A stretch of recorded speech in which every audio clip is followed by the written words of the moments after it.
What's good, y'all? Welcome to my review for Dune Part 2. I finally, at the last possible minute, at least from my local theater, I was able to catch Dune Part 2. Literally, this was like the last week they were going to be dead. They were seemingly screening it, so managed to catch this movie at the tail end of its theatrical run, at least here, man.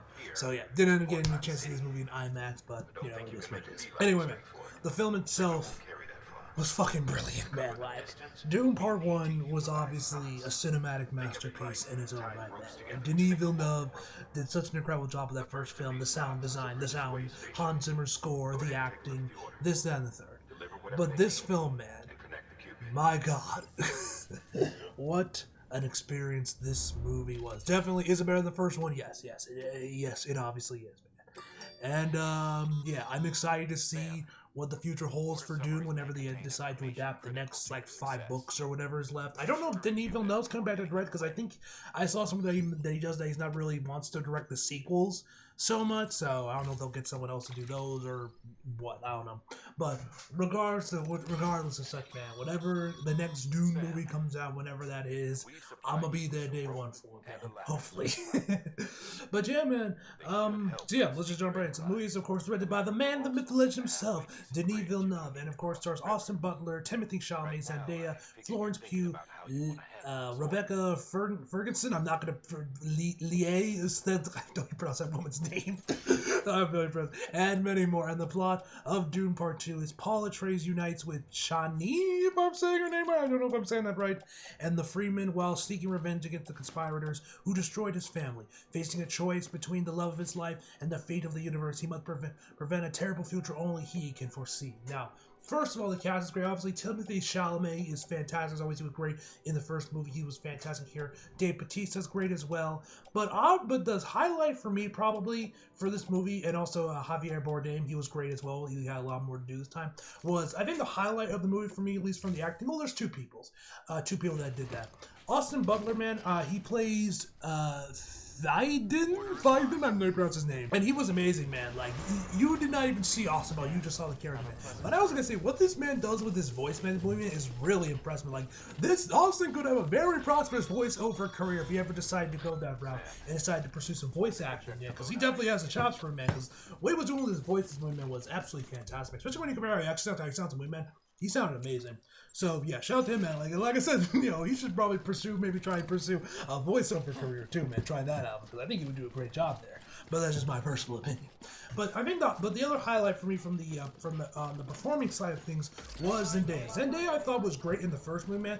But here she really shows off her acting chops in this second film, man. With what her character goes through, man. She was probably, like I said, outside of Austin, she was probably the highlight of the movie for me in terms of the overall acting, man. She was fantastic. The score from Hans Zimmer is, of course, incredible as always, man. Hans Zimmer did an amazing score for the first movie, man. This one I felt like it was a little bit more subdued, a little bit more atmospheric compared to the first movie, compared to Part 1. I could be wrong because I haven't watched Part 1 since I saw it in the theater, so I might be wrong on that one, man. But either way, man, his score was fantastic. Of course, the cinematography done by Greg Fraser, I believe I say his name, I'm not sure, Greg Fraser. Which you guys may remember, when I was reviewing Dune Part 1, I said it was like Roger Deakins cooked once again with cinematography. Like, I swear to God, man, I swear to God I saw some article or something that said that Roger Deakins was back on cinematography for the Dune movies, man, but I guess I might be misremembered or something, man, but yeah, so apologies for that, ladies and gentlemen. But yeah, Greg, man, he did once an amazing job with the cinematography, but this movie looks absolutely stunning, man. And like, especially during the black and white section, man, which once again, I have to say it again, black and white is a lost art, man. But I gotta say, that whole part of the movie, man, where we're with Austin Butler's character, I have no idea what this planet or this world or realm or whatever the fuck it's called. I don't remember, man. I am a very casual Dune fan. I just watch movies. I will never touch the books, you know, so forgive me for not being well-versed in the Dune lore. But that whole part of the movie I thought was fantastic, not only because it was in black and white and looked amazing, but also the way they like showed off the fireworks, what I'm assuming to be the fireworks of this city, planet, whatever the hell it is. with the way they were shown up, man, kind of more pulsating, not looking like typical fireworks, man. Kind of reminding of those like splash painting things, or like Rorschach's mask, how it would change, and be like, hey, what does this remind you of, kind of thing, man. It reminded me a little bit more of that, very inky, and I really dug the look of it, man. I thought those looked really fucking cool. Honestly, the whole Dune universe is just fucking cool and rad, man, with how deep it goes. Like, recently I saw a video on YouTube pop up. I'm gonna recommend it, I should say. That was like Star Wars versus Dune, which is better? Which I feel like it's not really a fair comparison to compare this, because I feel these are two very different versions of sci-fi, Dune and Star Wars, man. But like, well, you could definitely make the argument, you're probably right about how Dune is a much better universe and a more detailed universe than Star Wars, man, with all the things of the books and everything, man. I will always prefer Star Wars, man, but like, Dune as a universe, man, is just so fucking cool. There is so much. You can definitely spend hours just looking into the lore of the various factions and the planets and all that, and the people and all the dukes and whatever the hell, man, the other families and whatnot, man. Yeah, but yeah, like I said, I will always prefer Star Wars, but you can definitely, but yeah, Dune is probably a much more well-versed universe, man, with a lot more detail, and you can make it that's a better universe. But whatever the case may be. But yeah, man, it's the world of Dune, man. I've always thought it was cool when I watched the first movie, man, when I saw part one, and of course, when I eventually watched the David Lynch version, man, just to see how that compared, man. And of course, watching Dune part two, man, like, this universe is just fucking cool, man. I also gotta say, one other thing about the cinematography, I gotta say, man, it's like all the shots of Paul whenever he has his badass black cloak during the final act of the movie. I'm like, oh my god, those shots go so hard, man, when he's just walking in the desert and then a fucking sandworm appears behind him, man. I'm like, oh, this is so fucking awesome. It's just the whole final act with Paul when he's got his black cape on with his like black cloak on, man. He looks like the baddest motherfucker ever to walk the earth. To ever walk Arrakis, I should say. And of course, as well, Denis Villeneuve's directing is incredible and masterful as it always is, man. Like, this, I don't think it should be understated that this man had an incredible, at least from what I've heard, because like I said, I will read the Dune books and I don't ever plan on doing it. But, you know, he had almost the impossible task of like adapting Dune into a movie and actually making it work. And he's done it twice now, man.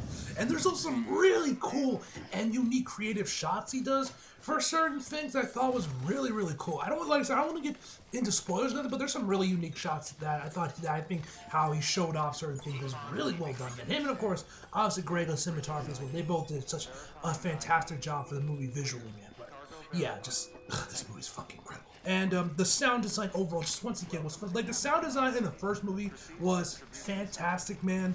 But here, man, it's once again brilliant, man. Not only from the sound, not only from the music, but obviously just like the overall sound design with the sound effects, the sound of the weapons, the telepathy, telekinesis, the thing that some of the characters have. I have no idea what it's actually called. That whole thing, man, sounds so cool, man. And just the sound design in this film as well, and the thumpers all sound amazing as well, man. The sound design, gentlemen, is just fucking brilliant, man. Like, everything about this movie is a work of art. Everything is masterfully done. Every aspect of this film, man, if you ask me. The battles were just overall just very well done, man. Not only do they look amazing, you really get to feel the sense of scale of the film, but they're also just really well choreographed, especially all the hand-to-hand fights, man. It's like the last one at the end of the movie, without getting into spoilers, man. That one was really well done, man. Just the choreography alone in the battles were just all fantastic, man. Like I said, the sound design throughout the film, man, is perfection, man. It was incredible. Another thing I also liked was also the romance between Paul and Chani. Like I said, I have no idea to pronounce his name. Zendaya's character. I was kind of interested to see how that would even look, or how it was done, considering how, you know, weird and otherworldly Dune is, just judging from the first movie, man. But I liked it. I like what they did with it, man. And that whole, and when Paul was also riding the snake, the sandworm, man. That sequence was awesome, man. I love that sequence. But yeah, I think it's about everything I could think of off the top of my head. As far as flaws in the movie, man. You guys were like, Glenn, what problems did you have film? The only thing I can think of is the fact I didn't get to see this in IMAX. That's about the only thing, man. Once again, like the first one, man, I wish this is definitely a movie you needed to see in IMAX, man. See it on the biggest screen possible. That's what the incredible sound design, man, and Hans Zimmer's score on those IMAX speakers, man, I know was going to be one hell of an experience, man. But hopefully, for Dune 2, whenever the second book gets adapted, I don't know, and which that's another thing thing I'm wondering. Are all the Dune books as big as the first one? Or like all of them are going to have to get split up into multiple parts for them to get adapted properly? Or was that only really a thing with the first one? The rest of them they could probably squeeze down to a single film, man. If there's any book readers in the comments, man, please tell me down below, because I'm very curious to see if this would be a thing with all the books, that they would all have to get split up into multiple parts to be adapted into films. But regardless of such, man, yeah, this film was incredible, man, and watch it if you haven't already. If you love sci-fi, watch it, man. If you don't like sci-fi, watch it. It's an incredible film regardless, man. Like I said, I don't know when Dune 2 is whenever the second book is gonna get adapted, man. I'm excited to where this movie left off, man. I'm excited to see where the rest of the series goes. Whenever that day may come, man, you guys know I'll be there. So, yeah. Anyway, guys, overall, my final verdict for Dune Part 2 is of course, the surprise of absolutely nobody, a 10 out of fucking 10, ladies and gentlemen. As always, hope you guys enjoyed the video. Like if you did, subscribe if you're new. Follow me on social if you feel like it. Links are across below. And as always, back for more. See you guys next time.